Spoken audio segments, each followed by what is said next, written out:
Season మారుతూ ఉంటుంది, మనకు 3 monthsకు 4 monthsకు సీజన్ మారుతున్నప్పుడు కూడా మనం జలుబు దగ్గు ఎక్కువ చూస్తూ ఉంటాం. ఇవి సీజనల్గా వచ్చాయి అనుకోవాలా, ఇందులో కూడా పొల్యూషన్ వల్ల వస్తుందని చెప్పుకోనుకోవచ్చా?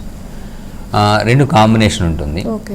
ఎప్పుడైనా సీజన్ మారినప్పుడు మనకైతే మనం సాధారణంగా 6 ఋతువులు ప్రతి ఋతువులోనూ గాలి మారుతుంది, తేమ మారుతుంది, ఆర్ద్రత అంటాము.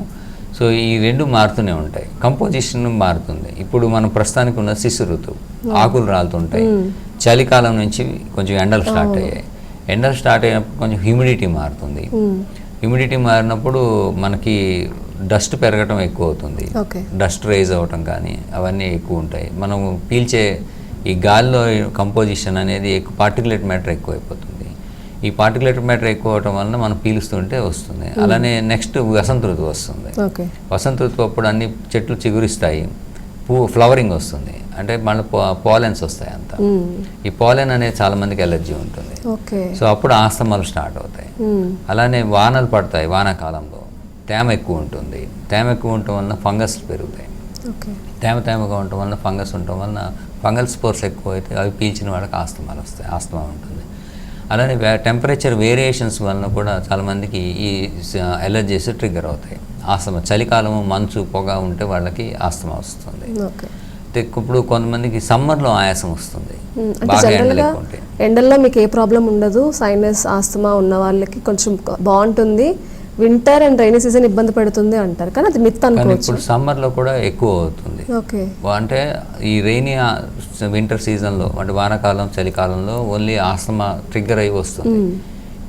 దాంతో పాటుగా సమ్మర్లో ఏంటంటే క్రానిక్ దీర్ఘకాలికంగా లంగ్ డ్యామేజ్ ఎంతో కొంత సఫర్ అవుతున్న వాళ్ళకి ఈ కంపోజిషన్ ఎక్కువ అవటం వల్ల కానీ, లేదా కొంతమందికి బయటికి ఎక్కువ తిరిగే వాళ్ళలో కానీ వాటిలో కానీ ఈ ఎండ వలన బాడీలో ఈ ఎండకిను ఈ పొల్యూటెంట్స్కి రియాక్షన్ నడుస్తుంది.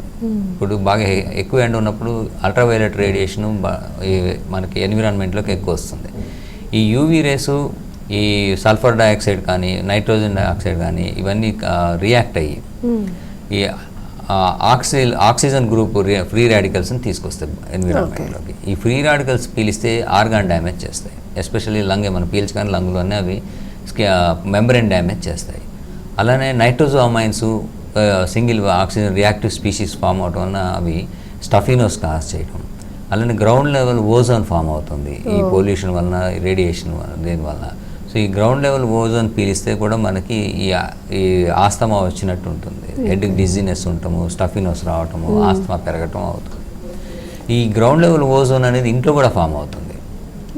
యాక్చువల్గా ఎట్లా అంటే కొంతమంది మనము ఈ అయానిక్ నెగిటివ్ అయాన్ ఛార్జెస్ అని పెట్టుకుంటారు. కొంతమంది ఫ్రీ ఎయిర్ పొల్యూషన్ క్లియర్ చేయడానికి వాడతారు. కొంతమంది స్ప్రేస్ వాడుతుంటారు. అందులో ఈ సిఎఫ్సి అని ఉంటాయి, క్లోరోఫ్లోరో కార్బన్స్. ఎస్పెషల్లీ మనం పర్ఫ్యూమ్స్ కొట్టేది. రిఫ్రిజిరేటర్లో అంతకుముందు ఫ్రీయాన్ గ్యాస్ అని వాడేవారు. ఇప్పుడు అవన్నీ మార్చారు. ఇవి మార్చక ముందు ఏసీల్లో కూడా ఫ్రీయాన్ గ్యాస్ ఉంటుంది. ఇవన్నీ ఏం చేస్తాయంటే గ్రౌండ్ లెవెల్ ఓజోన్ని ఫామ్ చేస్తుంటాయి.